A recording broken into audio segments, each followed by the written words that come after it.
యేసు ప్రభు సంచరిస్తూ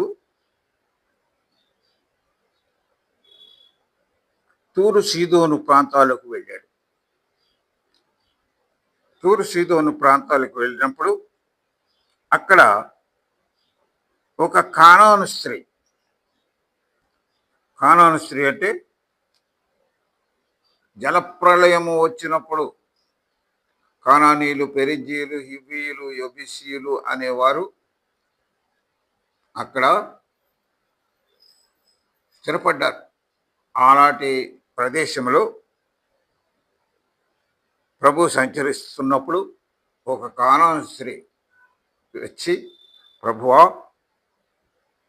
నా మీద దయ చూపించు, నా కుమార్తె దయ్యం పట్టి చాలా బాధపడుతూ ఉంది ప్రభు అని ఆయన వేడుకుంది. ఆమె ఎన్నోసార్లు వేడుకున్నప్పటికీ ఆయన ఏమీ మాట్లాడలేదు. అయితే ఆయన శిష్యులు ఈమె మన వెంట వస్తున్నది, ఈమెను పంపివేయండి ప్రభు అని అడిగారు. అప్పుడు యేసు ప్రభు ఏమని చెప్పాడంటే, ఇశ్రాయేలు ఇంటి వారిలో తప్పిపోయిన గొర్రెల దగ్గరకు తప్ప మరి ఎవని యొద్దకును నేను పంపబడలేదు అన్నాడు.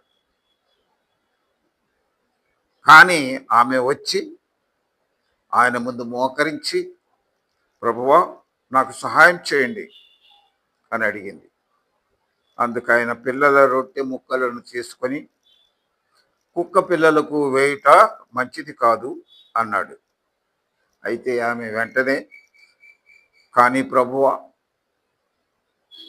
కుక్క పిల్లలు కూడా తమ యజమానుని బల్ల మీద నుండి పడే ముక్కలను తింటాయి కదా అని సమాధానం ఇచ్చింది.